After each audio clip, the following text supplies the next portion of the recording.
Labvakar! Prieks redzēt šajā nodarbībā un iepazīstinot ar sevi. Tātad es esmu Iveta Krastiņa un man ir labklājības studija, kurā es tad aicinu pievienoties dāmas uz dažādām nodarbībām, un viena joma tā ir neirografika. Neirografika par daudz un dažādām tēmām. Un kā viena no tādām, šovakar mēs arī izskatīsim un zīmēsim.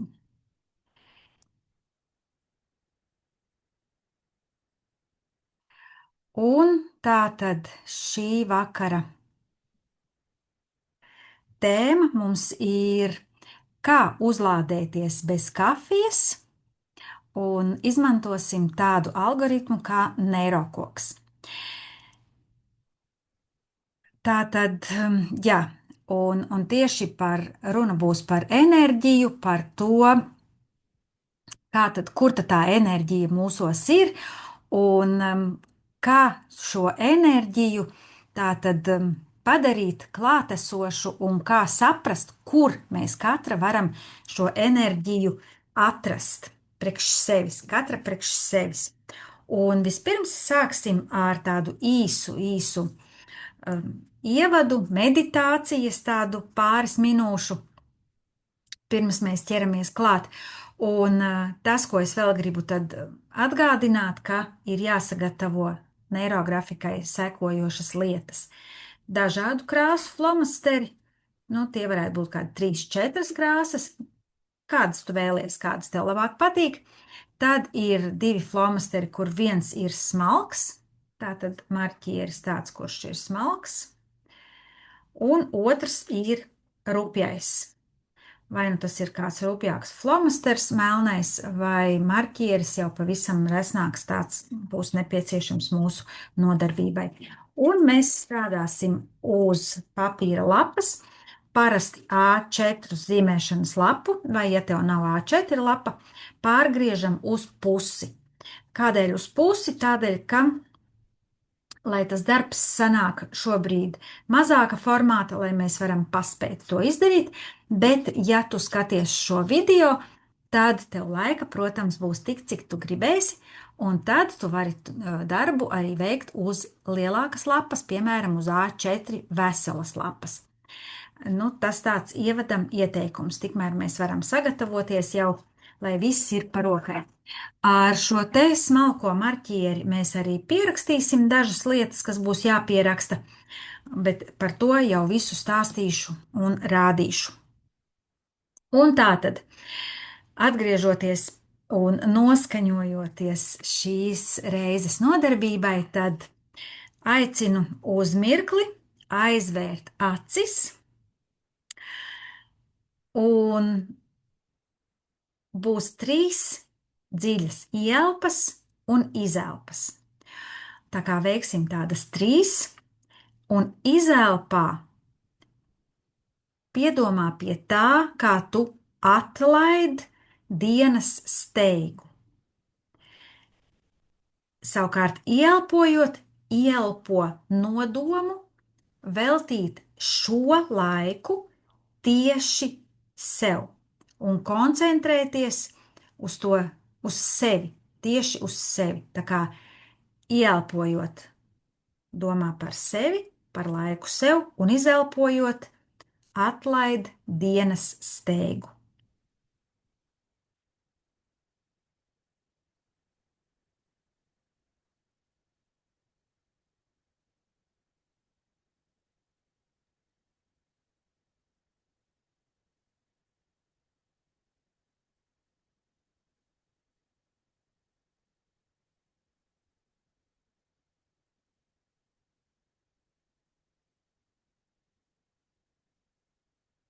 Nu ko, ķeramies klāt.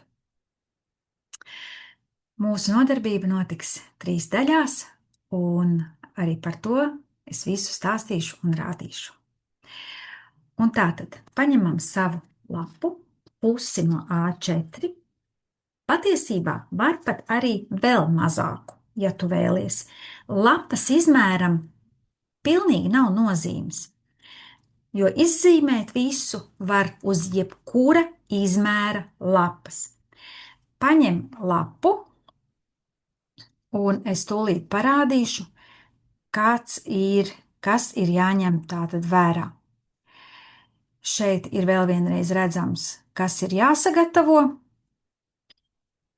un vai nu uz šīs lapas, vai uz citas lapas, to tu izvēlies pati, bet tātad, ja tu rakstīsi uz šīs pašas lapas, uz kuras zīmēsi neirografikas koku, tad raksti pašā apakšā. Bet es pat teiktu, ka vari paņemt citu lapu un veikt pierakstus arī uz citas lapas.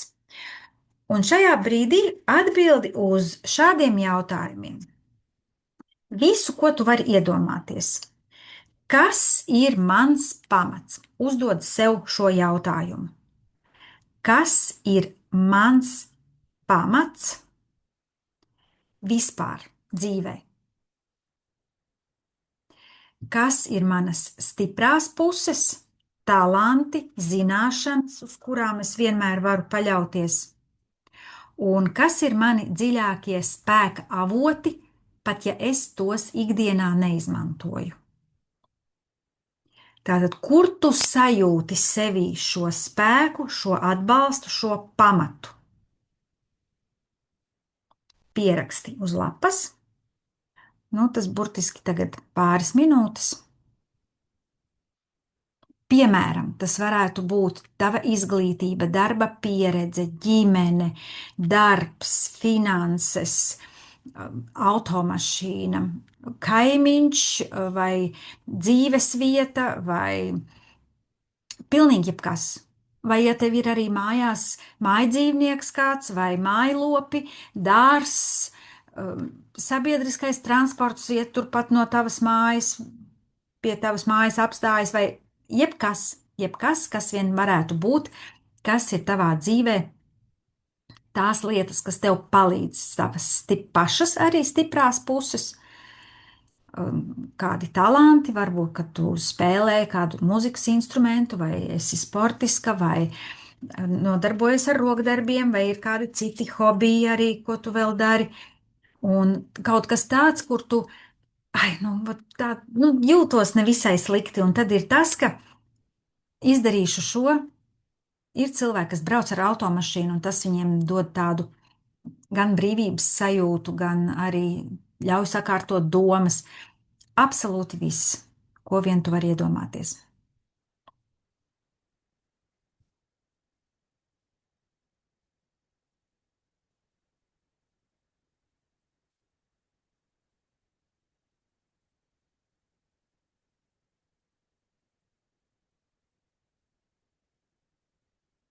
Tā. Vēl varēs pierakstīt klāt, ja kaut kas ienāks prātā, tā kā tas tāds nav uzreiz viss arī jāizdomā. Šo es ņemu nost. Un kādai darba organizācijai vajadzētu izdarīt tā, lai patreiz, Olga, tad, lai jūs redzat to manu šito roku arī tur, kur es zīmēšu, lai ir lielāks ekrāns. Patiesībā uztaisīt tā, ka tas ir pa visu ekrānu. Uzspiežot uz labajā stūrī, uz tiem 3 punktiņiem, tur var tos pin uzlikt. Un tā, ja jūs man kaut ko sakat, es nedzirdu, mikrofons nav noņemts. Ja tas nebija man, turpinam. Un tā, zīmēšanas lapu. Tas ir labajā stūrī augšā?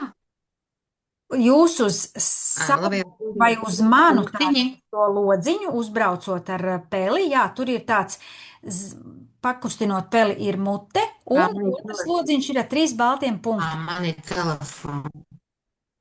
Arī turpat kaut kur. Es telefonā to daru. Bet tad jau jums ir jau tas šis zīmējums pa visu lapu.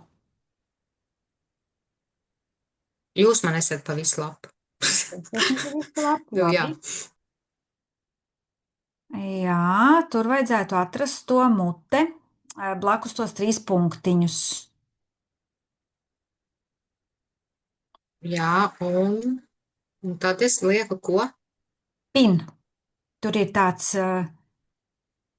uzrakstīts add pin vai pin vienkārši. ADD pin.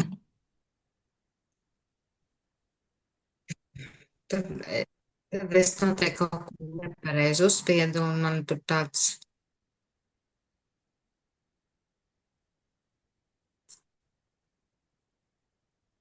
Un tā, tagad šo balto lapu, vienalga kāda tā ir izmēra, bet apmēram skatoties uz lapu, sadalīsim viņu tādās, nu, tā kā trīs daļās domās apmēram, ja sadalām trīs daļās, kur viņa mums būtu. Un tad, attiecīgi, uz tās apakšējās, to apakšējo trešo daļu atzīmējam tādas, nu, mazas strīpiņas te, lai jūs vienkārši varat norentēties, kur ir tā trešā daļa apmēram. Tas nav tā, ka pilnīgi precīzi. Šī daļa mums būs kokam kā saknes. Tad, kad dzīvē jūs pēc tam zīmēsiet darbus, neirokoku tieši, tad tas augstums un zemums var mainīties. Bet es šobrīd jums rādīšu, lai jūs varat apgūt to, kā pēc tam zīmēt pašām patstāvīgi, jebkurā formātā. Un tā, zīmēšanas pats sākums mēs sāksim no saknēm. Un tagad vajadzētu tā, ka padomāt par šiem saviem iekšējiem resursiem, par tiem, kurus pierakstījāt uz lapas. Un sākot vilkt neirografikas līniju no apakšas virzienā uz augšu, tā kā caur lapas centru, mēs veidosim koka, sāksim ar saknēm un veidosim kā koka stumbru. Un tālāk arī būs jau lapotne, zari, kurus mēs zīmēsim. Bet viss notiek ar neirografikas līniju. Un tā tad ļausim plūst rokai un zīmējot no saknēm uz augšu, domāt par tiem resursiem, kādi tieši jums tie ir. Un tad, nu, piemēram, tā līnija, un tas ir tas, uz kā balstās mēs, uz ko mēs varam katra paļauties.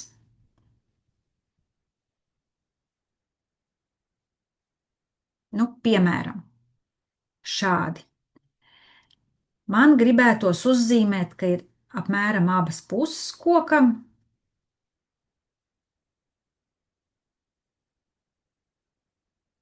To visu var labot, ja gribēsies pēc tam, lai tas koka stumbrs ir platāks, arī to varēs visu zīmēt un piezīmēt. Un šobrīd piepildīt saknes ar visiem tiem resursiem, kas jums ir, uz ko jūs varat dzīvē paļauties, kas ir tas pamats, tās stiprās puses. Un piepildam visus šīs saknes un velkam uz augšu. Un domājot par konkrēto resursu.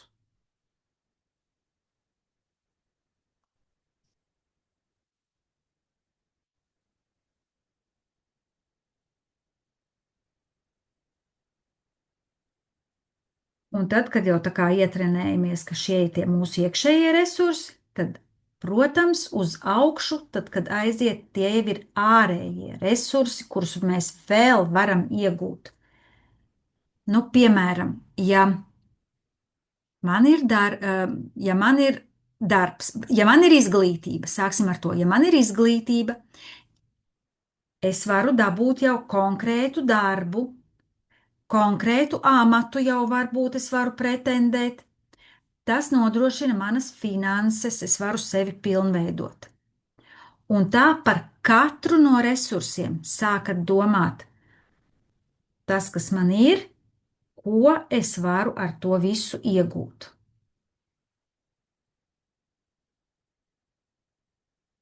Un šādi piezīmējam pilnu koku.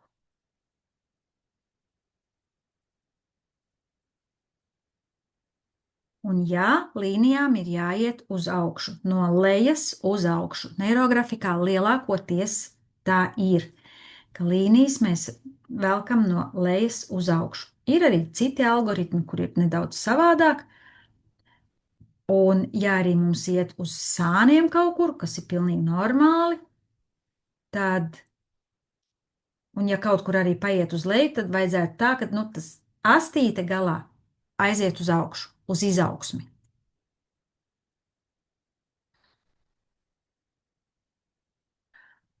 Un tā zīmējot, varam domāt par dažādiem cilvēkiem, ģimene, draugi, iedvesmojoši cilvēki, kurus jūs zinat sabiedrībā. Varbūt jūs pat viņus personīgi nepazīstat, jūs viņus vienkārši zinat par dažādām vietām, dabā, mežs, jūra vai kaut kādas vietas, kuras jums ļoti labi patīk apmeklēt, un kā jums šie resursi, jūsu resursi, kā jums to ļauj realizēt?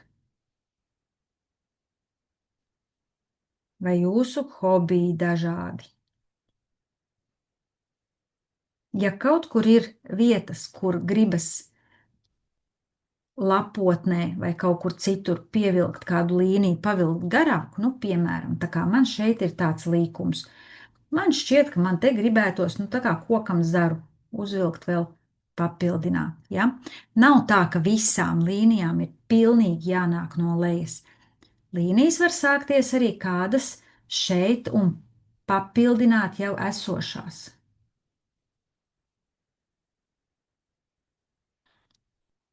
Katrs šis sākums, saknes, ir kā jūsu esošais resurss, un kā turpinājumā aiziet zars uz ārējiem resursiem un to, ko jūs varat sasniegt.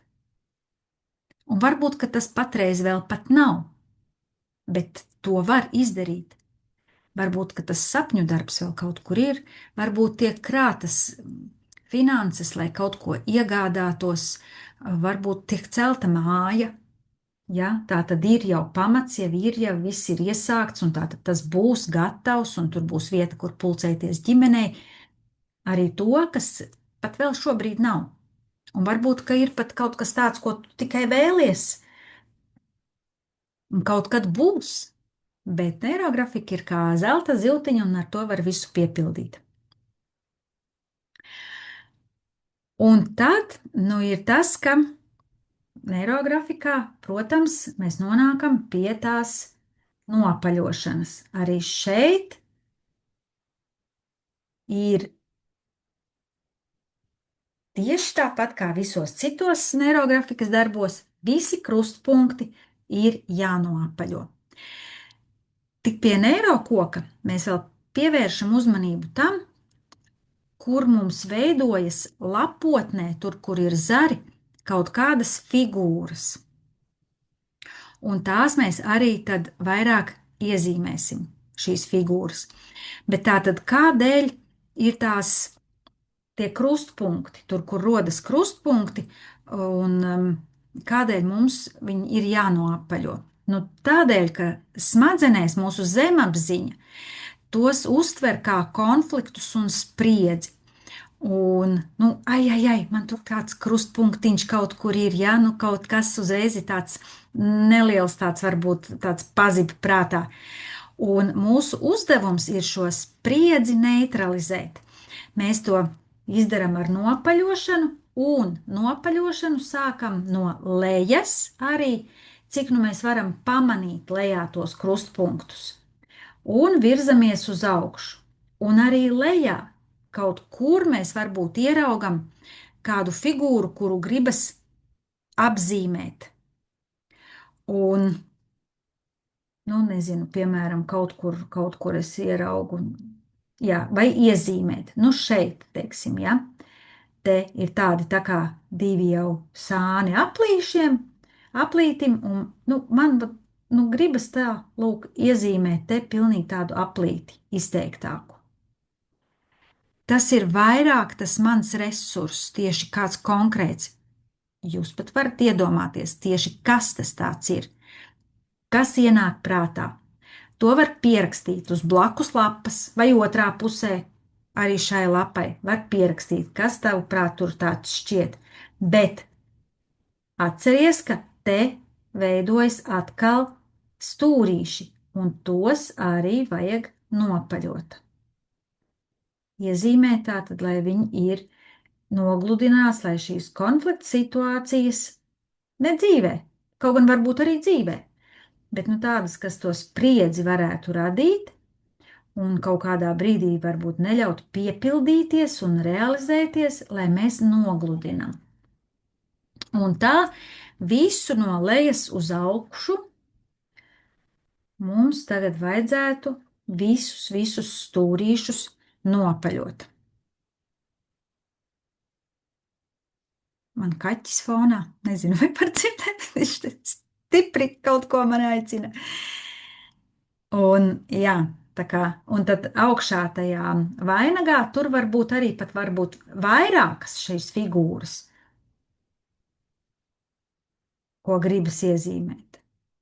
Vainags var būt piezīmēts pat ar ļoti daudziem, kā arī apakšā saknes, bet var arī vainagā būt daudz šie gan lejā, daudz dažādi resursi, gan augšā tie ārējie resursi un augļi. Nu, iedomājamies, ka tā ir kā ābele, kurai tad veidojas šie augļi vai cits kāds augļu koks, un arī, nu, kas vien tur var būt. Ja mēs domājam par enerģiju, nu, tad kur var gūt šo enerģiju? No dažādiem avotiem. Vai, ja ienāk prātā, kur varētu būt par finansēm, kur var dabūt finanses, ja par citām lietām, tad arī kā to var izdarīt. Un katram šādam auglim piedomāt, kas tas varētu būt. Nu tā, tagad mums diezgan veikli iet uz priekšu. Es došu brīvo, nu, nosacīti brīvo laiku. Tagad būs tas patstāvīgais darbs, 30 minūtes. Es domāju, ka te pietiksies. Un tad pabeigt šo nopaļošanu. Un tad mēs tiekamies atpakaļ pēc 30 minūtēm un turpinam jau doties uz priekšu. Tagad ir nopaļošana. Labi? Pamaiet ar galvu, jo mani sapratāt? Ja? Es slēdzu ārā uz doto brīdi, un mēs tiekamies pēc tam tajā pašā saitē. Ja?